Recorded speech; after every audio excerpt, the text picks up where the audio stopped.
Penguin Random House Audio presents The Trump White House, Changing the Rules of the Game by Ronald Kessler. Read for you by Jason Culp. For Pam, Rachel, and Greg Kessler. Prologue. Having laid claim to the most powerful perch on the planet, Donald Trump and his White House aides gathered in the Oval Office after the inauguration. They were euphoric as the 45th President of the United States directed government agencies to freeze government regulations, took steps to weaken Obamacare, and proclaimed a national day of patriotic devotion. But already, tension was beginning to develop. Trump had named Chief of Staff Reince Priebus and Chief Strategist Stephen Bannon as co-equals.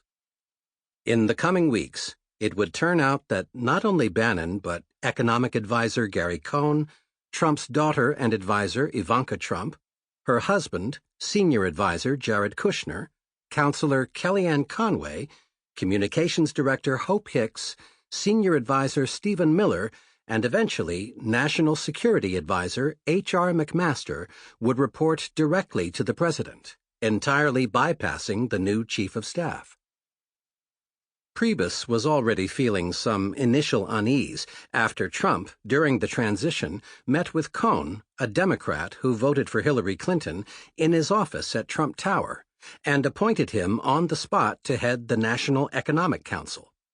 Normally, a president would consult with his chief of staff and make sure he was comfortable with such an appointment. But there was nothing normal about Donald Trump. As his presidency developed, the White House evolved into a Game of Thrones. Who would rise to the top? Who would crash and burn? Apparently feeling resentment that she had not been named chief of staff, Kellyanne Conway, who had the title of campaign manager during the bruising campaign, but actually did little more than appear on television, unleashed vicious, completely untrue attacks on Priebus and other staffers that wound up in press reports as anonymous quotes from a White House aide. Rarely was Conway even included in Oval Office meetings. From the beginning, Ivanka and Jared, along with Trump's sons, Don Trump Jr. and Eric Trump, opposed hiring her, and they continued to try to get Trump to fire her. Meanwhile, while they later developed a cooperative relationship, Priebus and Bannon were initially in competition with each other, jockeying to influence Trump with their sometimes disparate positions. A hard right mover and shaker, Bannon viewed Ivanka and Jared as New York liberals whose lack of judgment made them uniquely unqualified to advise a president. Trump himself seemed to agree. At one point, he flatly told Jared and Ivanka that they never should have left New York and made it clear to them that he would not mind if they gave up their White House roles. "Look at Jared. He looks like a little boy, like a child," Trump remarked to aides as he watched Kushner on TV speaking to the press. Jared and Ivanka, in turn, waged a daily battle through their advice to Trump and whispers to the press against the conservatives on the payroll, Priebus, Bannon, Conway, Miller, and Press Secretary Sean Spicer. The couple seemed to have envisioned the White House as a land of milk and honey, where they would exercise power over other aides by virtue of their relationship to the president. When they had to butt heads with other White House power centers, they became disappointed and tried to rid the staff of rivals and replace them with the likes of Anthony Scaramucci. For all the turmoil and internal feuding, Trump's aides agreed on one thing. Melania Trump, who often weighed in with her opinion at strategy sessions, had impeccable judgment. "Melania's a good influence at keeping things focused on the main thing and not being in the weeds over a lot of small stuff," Priebus says. "She has good political sense and comes down the right way on what the focus and agenda needs to be." Melania is the classiest thing in the White House by 2 orders of magnitude, Bannon says. The internal strife led to a continuing stream of often false swipes in the media aimed at each of Trump's White House staff members. And members of the media, who mocked Trump among themselves as a fool and dangerous, were only too glad to run with the latest story denigrating the president and his choices of White House aides. On that first day, Zeke Miller of Time was already incorrectly reporting that Trump had removed a bust of Martin Luther King Jr. from the Oval Office.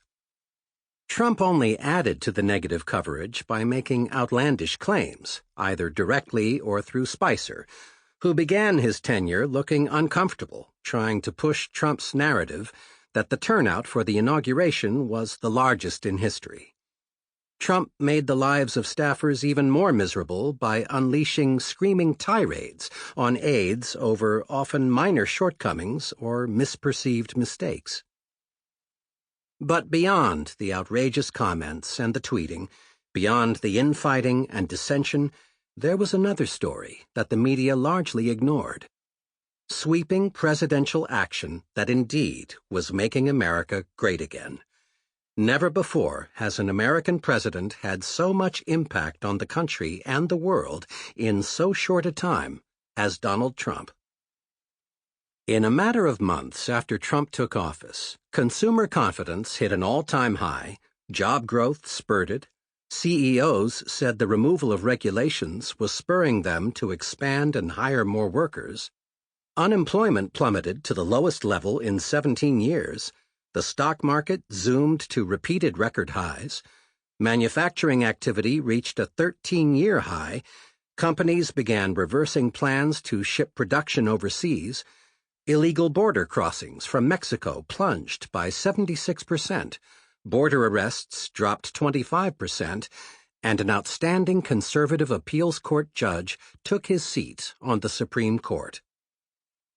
At the same time, ISIS was nearly defeated. Arab countries banded together to stop financing terrorists and promoting radical Islamic ideology. Both China and Russia took the unprecedented action of voting at the United Nations to impose sanctions on the threat that was North Korea. And Trump's decision to send missiles into Syria because of its use of chemical weapons and his strident warnings to North Korean leader Kim Jong-un made it clear to adversaries that they take on the United States at their peril. Yet no president has stirred so much controversy, dominating media coverage daily and conversation both pro and con. The question remained, who is Donald Trump? Chapter 1. The Two Faces of Donald Trump. For 26 years, Norma Forderer was Donald Trump's top aide. When she joined the Trump Organization in 1981, he had only 7 other employees. During her career with him, Forderer oversaw almost every aspect of the mogul's business, including public relations, hiring and firing, and negotiating book deals and contracts. No one knew so well both the personal and business side of Donald Trump. In the only in-depth interview she ever gave, Forderer, who has since died, told me there are 2 Donald Trumps. One is the Trump that appears to the public, making often outrageous comments on television to get attention. The other is the real Trump, only insiders know. I mean, Donald can be totally outrageous, but outrageous in a wonderful way that gets him coverage, Forderer told me. That persona sells his licensed products and his condominiums. You know, Donald's never been shy, and justifiably so, in talking about how wonderful his buildings or his golf clubs are. The private Trump, on the other hand, is the dearest, most thoughtful, most loyal, most caring man, Forderer said. That caring side inspires loyalty and is one of the secrets to his success. Confirming Forderer's point, Trump wrote in The Art of the Deal that if you are a little different or a little outrageous, or if you do things that are bold or controversial, the press is going to write about you. Trump followed his own advice in spades. illustrating the difference. Sample complete. Ready to continue?